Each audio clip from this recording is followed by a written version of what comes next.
বাংলাদেশে শিশুশ্রম নিষিদ্ধ করার জন্য আইন আছে, রয়েছে জাতীয় নীতিমালা, 5 বছর মেয়াদী কর্মপরিকল্পনা এবং আন্তর্জাতিক অঙ্গীকারও। কিন্তু বাস্তবতা বলছে দেশের অসংখ্য শিশু এখনও স্কুলের বদলে কর্মস্থলে, খেলার মাঠের বদলে কারখানায়, আর বই খাতার বদলে হাতে তুলে নিচ্ছে ভারী যন্ত্রপাতি। সবচেয়ে উদ্বেগের বিষয়, শিশুশ্রমের বড় একটি অংশ ঘটে অনানুষ্ঠানিক খাতে, যেখানে নিয়ন্ত্রণ, নজরদারি ও অভিযোগ ব্যবস্থার উপস্থিতি সবচেয়ে কম। বাংলাদেশ পরিসংখ্যান ব্যুরোর জাতীয় শিশুশ্রম জরিপের সর্বশেষ তথ্য অনুযায়ী 2022 সালে 5 থেকে 17 বছর বয়সী প্রায় 1.7 লাখ শিশুশ্রমে যুক্ত ছিল। এর মধ্যে প্রায় 10,68,000 শিশু ঝুঁকিপূর্ণ বা হ্যাজার্ডাস কাজে নিয়োজিত ছিল। অর্থাৎ শিশুশ্রমের সঙ্গে যুক্ত শিশুদের একটি বড় অংশ এমন কাজে রয়েছে যা তাদের স্বাস্থ্য, নিরাপত্তা ও স্বাভাবিক বিকাশের জন্য মারাত্মক ঝুঁকিপূর্ণ। তবে এখানেই শেষ নয়। ইউনিসেফের 2024 সালের বিশ্লেষণ বলছে, বাংলাদেশে 2003 থেকে 2013 সালের মধ্যে শিশুশ্রম কমলেও পরবর্তী সময়ে অগ্রগতি অনেকটাই থেমে গেছে। 2013 সালে শিশুশ্রমের হার ছিল 4.3%, আর 2022 সালে তা বেড়ে 4.4% দাঁড়িয়েছে। একই সময়ে ঝুঁকিপূর্ণ শিশুশ্রমের হার 3.2% থেকে কমে 2.7% হয়েছে। সংখ্যায় এটি প্রায় 10 লাখের কাছাকাছি শিশু। অর্থাৎ বাংলাদেশের সমস্যা এখন শুধু শিশুশ্রমের অস্তিত্ব নয়, বড় সমস্যা হলো 1 দশকের বেশি সময় ধরে শিশুশ্রম কমানোর গতি প্রায় স্থবির হয়ে পড়েছে। শিশুশ্রমের প্রকৃত চিত্র আরও বড় হতে পারে, এমন আশঙ্কাও রয়েছে, কারণ বাংলাদেশের বিভিন্ন জরিপে শিশুশ্রমের সংজ্ঞা ও পরিমাপ পদ্ধতিতে পার্থক্য রয়েছে। ইউনিসেফের গবেষণায় বলা হয়েছে, জাতীয় শিশুশ্রম জরিপের তথ্য বিশেষ করে মেয়ে শিশুদের শ্রমকে কম দেখাতে পারে, কারণ দীর্ঘ সময়ের গৃহস্থালী কাজ সবসময় অর্থনৈতিক শ্রমের হিসাবের মধ্যে পড়ে না। অন্যদিকে ইউনিসেফের একটি বিশ্লেষণে দেখা গেছে, অর্থনৈতিক কর্মকাণ্ডের বাইরে গৃহস্থালী সেবাও যুক্ত করলে শিশুশ্রমের হার আরও বেশি হয়।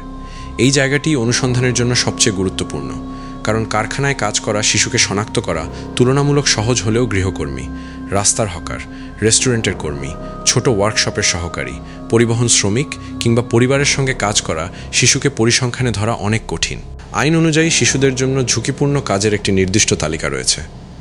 ILO এর চাইল্ড লেবার অবজারভেটরি অনুযায়ী বাংলাদেশে 18 বছরের কম বয়সীদের জন্য নিষিদ্ধ ঝুঁকিপূর্ণ কাজের তালিকায় ইটভাটা, পাথর ভাঙা, ধাতব শিল্প, ওয়েল্ডিং, নির্মাণ কাজ, রাসায়নিক শিল্প, চামড়াজাত পণ্য, জাহাজ ভাঙা, বন্দর ও জাহাজে কাজ, পরিবহন খাত, টোব্যাকো ও বিড়ি উৎপাদন সহ বহু কাজ রয়েছে। অর্থাৎ একটি শিশু যদি জাহাজ ভাঙা ইয়ার্ডে কাজ করে, ইটভাটায় শ্রম দেয়, ব্যাটারি চার্জিং করে, ওয়ার্কশপে ওয়েল্ডিং করে কিংবা নির্মাণস্থলে ভারী কাজ করে, তাহলে সেটি শুধু সামাজিক সমস্যা নয়, আইনভঙ্গেরও বিষয়। কিন্তু ঝুঁকিপূর্ণ কর্মস্থলের বড় একটি অংশ অনানুষ্ঠানিক হওয়ায় বাস্তবে অনেক ক্ষেত্রেই বয়স যাচাই, শ্রমিকের নিবন্ধন কিংবা নিয়মিত পরিদর্শনের সুযোগ সীমিত। এই ফাঁক ব্যবহার করেই শিশুশ্রম টিকে থাকার সুযোগ পায়। শিশুশ্রমকে শুধু রাস্তার দোকান, ওয়ার্কশপ বা ইটভাটার সমস্যায় সীমাবদ্ধ রাখলে চিত্রটি অসম্পূর্ণ থেকে যায়। সাম্প্রতিক গবেষণা দেখাচ্ছে, বড় শিল্পের সাপ্লাই চেইনের নিচের স্তরেও শিশু শ্রমিক ঢুকে পড়তে পারে।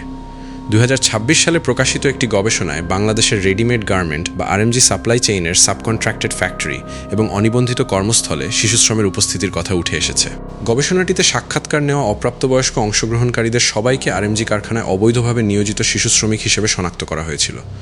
তবে এটি জাতীয় পরিসংখ্যান নয়, গবেষণাটি ছিল নির্দিষ্ট নমুনাভিত্তিক, ফলে এটিকে পুরো পোশাক শিল্পের চিত্র হিসেবে দেখানো যাবে না, কিন্তু সাপ্লাই চেইনের নিচের স্তরে নজরদারির দুর্বলতার একটি গুরুত্বপূর্ণ ইঙ্গিত হিসেবে দেখা যায়। এখানেই প্রশ্ন উঠে, একটি বড় ব্র্যান্ড বা রপ্তানিমুখী কারখানা যদি সরাসরি শিশুশ্রম মুক্ত থাকে, তাহলে তার সাবকন্ট্রাক্টর, হোম বেসড ইউনিট কিংবা ইনফর্মাল প্রোডাকশন পয়েন্টে কী হচ্ছে?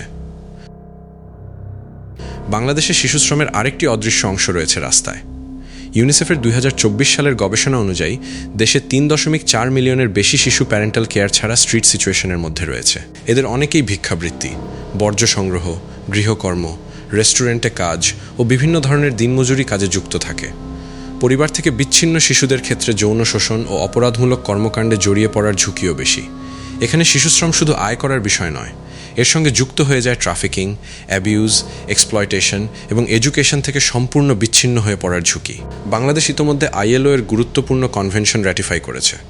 2022 সালে দেশটি ILO কনভেনশন 138 র্যাটিফাই করে, যা কর্মসংস্থানের ন্যূনতম বয়স সম্পর্কিত আন্তর্জাতিক মান নির্ধারণ করে।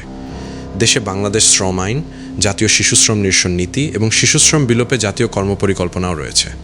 প্রথমত, বাংলাদেশের শ্রমবাজারের বিশাল অংশ ইনফর্মাল। এই খাতে কর্মরত শিশুকে শনাক্ত করা কঠিন, মালিকের জবাবদিহি নিশ্চিত করা কঠিন এবং শ্রম আইন প্রয়োগের সুযোগও সীমিত। দ্বিতীয়ত, দারিদ্র্য ও পরিবারের আয় সংকট শিশুশ্রমের অন্যতম প্রধান চালিকা শক্তি। আইএলও ইউনিসেফ বিশ্লেষণে শিক্ষা, দারিদ্র্য এবং দুর্বল সামাজিক সুরক্ষার সঙ্গে শিশুশ্রমের ঘনিষ্ঠ সম্পর্কের কথা বলা হয়েছে। তৃতীয়ত, শিশুকে শুধু কর্মস্থল থেকে সরিয়ে নিলেই সমস্যার সমাধান হয় না। তার পরিবার যদি বিকল্প আয় না পায়, তাহলে শিশুটি অন্য কোনো কর্মস্থলে ফিরে যাওয়ার ঝুঁকিতে থাকে। ফলে চাইল্ড লেবার এলিমিনেশন কার্যক্রমের সঙ্গে সোশ্যাল প্রোটেকশন, এডুকেশন এবং পরিবারের আয়ের সুযোগ একসঙ্গে না বাড়ালে স্থায়ী পরিবর্তন আনা কঠিন। সবচেয়ে বড় সংকট, শিশুশ্রমের সর্বশেষ পূর্ণাঙ্গ জাতীয় চিত্র কতটা পরিষ্কার?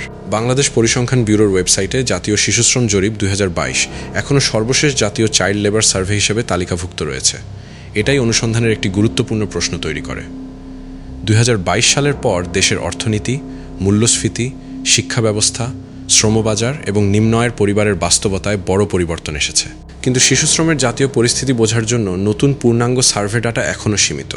ফলে আজকের বাংলাদেশের শিশুশ্রমের প্রকৃত সংখ্যা কত? এই প্রশ্নের নির্ভুল উত্তর পাওয়া কঠিন। এখানেই পরিসংখ্যানের বাইরের অনুসন্ধান জরুরি হয়ে ওঠে।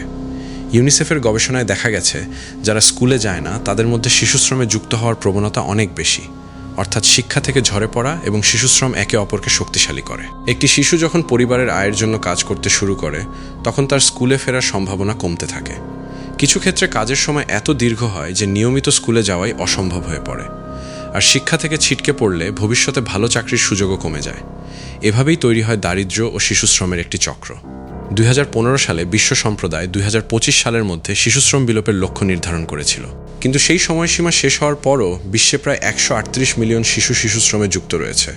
এর মধ্যে প্রায় 54 মিলিয়ন শিশু হ্যাজার্ডাস ওয়ার্কে নিয়োজিত। অর্থাৎ শিশুশ্রম শুধু বাংলাদেশের সমস্যা নয়, কিন্তু বাংলাদেশের মতো শ্রমনির্ভর অর্থনীতিতে বিষয়টি আরও গভীরভাবে দেখা প্রয়োজন। কারণ শিশুশ্রম কমানো মানে শুধু শিশুদের কর্মস্থল থেকে সরিয়ে দেওয়া নয়, একই সঙ্গে পরিবারকে স্থিতিশীল করা, শিক্ষায় ধরে রাখা, অনানুষ্ঠানিক খাতকে নজরদারির আওতায় আনা এবং সাপ্লাই চেইনের নিচের স্তর পর্যন্ত জবাবদিহি নিশ্চিত করা। শিশুশ্রম বন্ধে সবচেয়ে জরুরি হলো বাস্তব পরিস্থিতির হালনাগাদ জাতীয় তথ্য। এরপর অনানুষ্ঠানিক খাতকে অগ্রাধিকার দিয়ে শ্রম পরিদর্শন বাড়াতে হবে। ঝুঁকিপূর্ণ কাজের ক্ষেত্রে বয়স যাচাই বাধ্যতামূলক করতে হবে এবং সাবকন্ট্রাক্টেড ও হোম বেসড প্রোডাকশনকে নজরদারির আওতায় আনতে হবে। শুধু শিশুকে কাজ থেকে সরিয়ে দিয়ে দায়িত্ব শেষ করলে হবে না। পরিবারের জন্য বিকল্প আয়, সামাজিক সুরক্ষা, স্কুলে ফেরত যাওয়ার সুযোগ, ভোকেশনাল এডুকেশন এবং পুনর্বাসন নিশ্চিত করতে হবে। বিশেষ করে স্ট্রিট কানেক্টেড চিলড্রেন এবং ডোমেস্টিক ওয়ার্কার্সের জন্য আলাদা সুরক্ষা ব্যবস্থা প্রয়োজন। সবশেষে, শিশুশ্রমকে শুধু দরিদ্র পরিবারের সমস্যা হিসেবে দেখলে হবে না। একটি শিশু কম মজুরিতে কাজ করছে, মানে কোনো না কোনো পর্যায়ে একজন প্রাপ্তবয়স্ক শ্রমিকের কাজের জায়গাও সংকুচিত হচ্ছে, আবার কোনো ব্যবসা সস্তা শ্রমের সুবিধা নিচ্ছে। তাই শিশুশ্রমের দায় শুধু পরিবারের নয়, নিয়োগদাতা, মধ্যস্বত্বভোগী, সাবকন্ট্রাক্টর, ভোক্তা এবং রাষ্ট্রীয় তদারকি ব্যবস্থারও। বাংলাদেশে শিশুশ্রমের বিরুদ্ধে আইন রয়েছে, নীতি রয়েছে, আন্তর্জাতিক অঙ্গীকার রয়েছে, কিন্তু সবচেয়ে বড় প্রশ্ন হলো, আইনের বাইরে থাকা সেই কর্মস্থলগুলোতে কে নজর রাখছে? শিশুর হাতে যখন বই থাকার কথা, তখন যদি হাতে থাকে welding machine, brick breaking hammer, restaurant tray কিংবা ভারী যন্ত্রপাতি, তাহলে সেটি শুধু একটি পরিবারের ব্যর্থতা নয়, এটি রাষ্ট্র, সমাজ ও অর্থনীতির সম্মিলিত ব্যর্থতার প্রতিচ্ছবি। বাংলাদেশের শিশুশ্রমের বিরুদ্ধে সত্যিকারের লড়াই শুরু হবে তখনই, যখন শিশুকে কাজ থেকে সরানোর পাশাপাশি তাকে স্কুলে ফিরিয়ে দেওয়ার মতো নিরাপদ পরিবার, আয় এবং ভবিষ্যৎ তৈরি করা হবে।